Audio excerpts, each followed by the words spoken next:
exaggerating left bend, really feeling sort of steep, to then dropping into right bend. Have people actually learn how to make a little circle.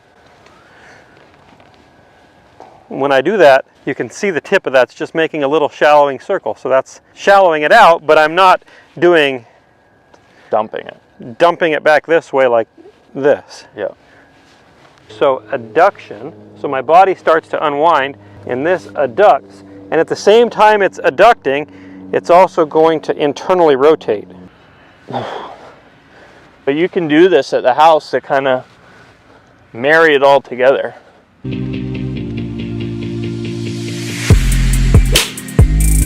Today we're talking about a hot topic, how to shallow that golf club. We're going to talk about the good ways, the right ways in our mind, our preferences, and the wrong ways to shallow the golf club. And we have four main ways that we like to see it done. And they usually correlate, they usually go together. Yeah, it's systematic. Okay. So if you get all of them working together, then you've got an explosive, powerful golf swing. Let's start with some of the bad ones. I think people want to see, okay, maybe I've been doing it wrong for a while, and I want to look at the wrong ways to do it first, so I have an understanding of what I don't want to see in my golf swing. Okay, so what not to do. The number one way that I see people try to shallow the golf club, or at least amateurs that struggle, is through tilting.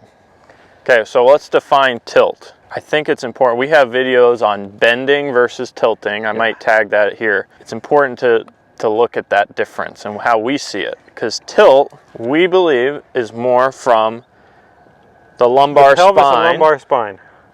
So pelvis sliding forward and the whole upper center, a whole upper body tilting away. So more of that old reverse K looking style. So you're going to see the pelvis this way, chest back here. So when that happens, the upper center ends up over the top of the back foot. Somewhat. It does shallow out the golf club. So you see that center mass does kick back a little to the right. Yeah, but it also does a whole bunch of, you're no longer turning, so your rotation got turned off when you do that. And more often than not, the face gets pretty wonky here. The face can get too open, the path can be too far right, and your low point usually gets way behind the ball, so you're going to hit a lot of fats and thins. So there tends to be a little bit more of a throw, a scoopy, flippy, to get that club to the ball. Yeah. So those players who suffer from this struggle with contact issues, and then usually big pushes and hooks. And then usually combined with this tilt, we see a slide to get to the ball. So it's more of a pushing off the right foot, getting to the left side that way to accompany that club getting thrown out a little bit more. Yep. Can it work? Sure. There are players on tour who do it. Exactly. Yeah. So, but not our preference. Okay. The other one I see is they try to shallow it with their arms. Hands and arms dropping. Hands and arms dropping drastically. So. Yep. So kind of into their right pocket. So you see people talk about sort of drop the hands then turn. Yeah. Right? But for the average golfer, I don't generally love to see a ton of arms lowering like that in their swing. And it's not always necessarily pulling down or getting the hands, moving them fast, pulling down. Sometimes it's literally just them dropping it. Oh yeah, I see it all the time. And that goes with a tilt too. A lot of times it goes together. Yeah. And so then they struggle with their low point.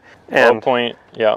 So two things you're going to hear a lot, face control and low point. Yeah. Those are kind of two big factors. And I think those two methods of shallowing it, not necessarily the best, in our minds at least. And the last one I see would be a lot of driving the trail arm forward too much.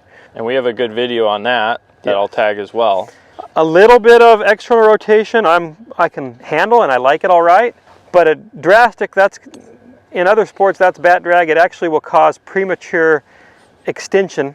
So you're going to wind up early extending out of that to flick that club square back on the ball. So sort of driving the hands to the ball or driving the elbow out in front. So then now the club almost gets, in my opinion, almost too shallow. And open. So now I got to kind of turn on. If I kept turning, I'd miss the ball. So I kind of have to put on the brakes, rise a little bit, and sort of dump it down into the ball. Can it work? Sure, Guess so. anything can work. Yep. You can figure out how to time it. Okay, so we've kind of unraveled, I say 3 there. We got the tilt, the driving the elbow, And the drastic lowering of the arm. and the lowering of the arms. Okay, so those are sort of 3 ways we see. Don't want to call them faults because obviously They can work if matched up right. They're just call not. the matchups. The tilt one, generally don't like at all. Yeah. The others, you know, we can figure out how to make those work somewhat. Yeah. Okay, so let's go into our preferences on how to shallow the golf club. Why don't we start with, let's go back to that tilt one. So how would we create a proper bend instead of a tilt? So if we've wound up our system correctly, we've got some left bend, and now as I land and my pelvis starts to open, now I'm into a right bend.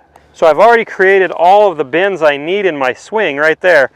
So now that is a shallowing mechanism. So if I do that with the golf club in my hand, I'm here, and now I land, I turn, and I right bend.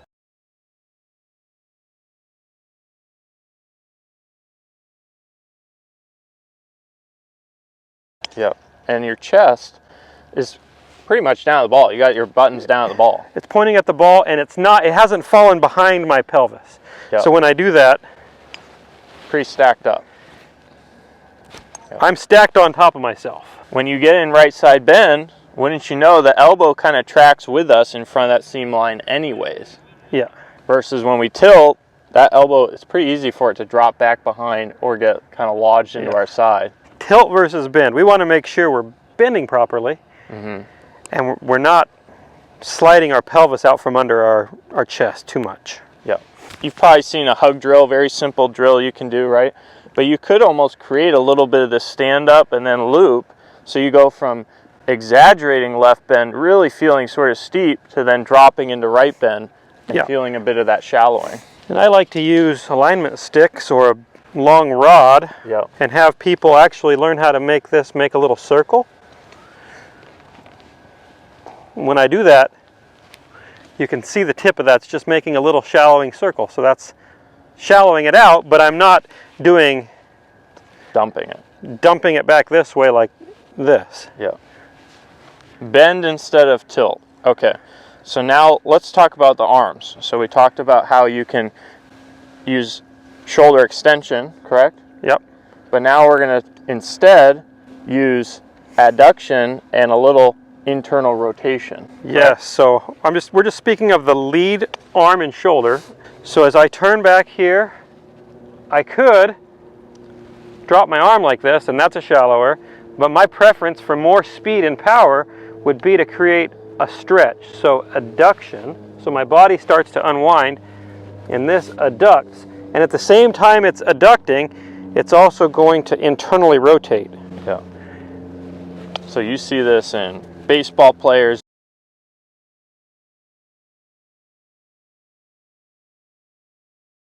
You see this in frisbee throwers. To get the distance on this one.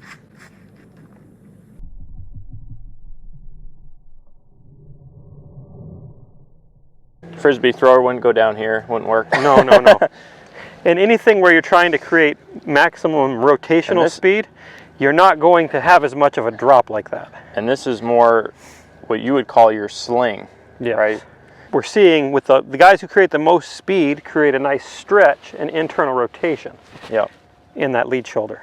So the internal rotation, so here's the stretch. So that kind of moves the hands maybe a little deeper, the shaft a little deeper, the club head a little deeper, but then the internal rotation is really what kicks the shaft a little bit more shallow. And then what that does to your right arm is your right arm will actually almost counter it a little bit. And it might it'll actually move a little bit more in front of you. That's how you get that right arm, and it also creates some bend in your ribs. So those things are kind of systematic. They're all going together. It's all a big team effort. They have to happen together. And this, I think, transitions beautifully into a third shallower we like to see, and that's the right wrist extension blended with a little bit of that forearm supination of the right arm. Yep. Right? But if I do internal on the lead arm, that's kind of happening a little bit anyways. Yeah, so like we said, it's a team. Yeah. So if you're doing them correctly, when I go from bend to bend, and you can see my shoulder rotating internally like a hitter, Yeah. I'm getting all of these things for free. It's all one big, Free. yeah, they all happen together. So it's not really, you do one or the other. You know, when you do one, you get the other. Yeah. And which one do you need to focus on? And that's the, I don't know necessarily. Yeah. Because some people might feel things in their left arm, their left wrist. I like to feel, you like to feel, I know, is more things in your right wrist, right hand, because that's our dominant hand. Yeah. So some people like to really feel like their left side's clearing out of the way. That's more your side. I don't know, sometimes I like right side feels, that right side bend. Kind of got to play it out, right? You got to figure out what feels produce the right motions for you. Yeah. So Henry, you just ran over and grabbed a visual aid so you Yes. can show people how these things tie together. Visual aid or just something on the driving range? Well, a bucket and an alignment stick, something you had, So or we had. Yeah, I put an alignment stick through this bucket here. Okay. So what I'm going to do is I'm going to get my golf posture. I'm going to turn it up to the top and basically get that shaft more or less pointed at ball line. Let me get actually on this other alignment stick so they can see. Okay. You can see that created some nice left bend. You got your trail side stretched up. Yeah, my right arm is still on top of my left here because I haven't really folded my arms. I haven't added any wrist conditions yet, any elements. This is more of just a drill exercise to feel this. So I'm going to turn it up. And then to shallow it out, okay, so I'm going to start moving into right side bend. So I'm going to feel a little crunch in my rib cage here. Yep. Okay. Then I'm going to feel that left arm working a little bit more towards my pecs here. Uh-huh. Plus with a little internal. So now I'm starting to marry those together. Now I'm going to add a little right wrist extension, which is a little more difficult with this bucket, but same idea. So now I'm really shallowing. You see that stick, I can almost get to about parallel to the ground. Uh-huh. So that would be like an exaggeration, but you can do this at the house to kind of marry it all together. I also am kind of flexing into the ground too, lowering a little Yep. bit to match it Well, all. that lowering needs to happen to be able, because you're creating some new angles, that's going to help us get down to the ground. Am I just doing this all by itself, or is there sort of a sequence to it? That's kind of the last step, I think. Ideally, the sequence is the most important piece. I want to see the club not start to shallow until the transition starts to happen. So I want it to stay stand, stand, stand, stand. Pelvis starts to go first, flexing into the ground, and that creates right bend, and it creates lead arm adduction and internal rotation. So all those things happen because of the sequence, ideally. How about a really nice and slow one where you kind of demonstrate that sequence with all those shallowers married together? Okay, here we go.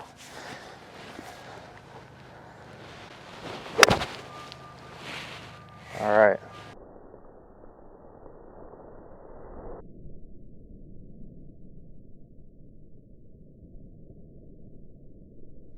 Hope you guys liked this video. If you did, hit the like and subscribe button. Come visit us at milolinesgolf.com and Get shallow. yeah, there you go.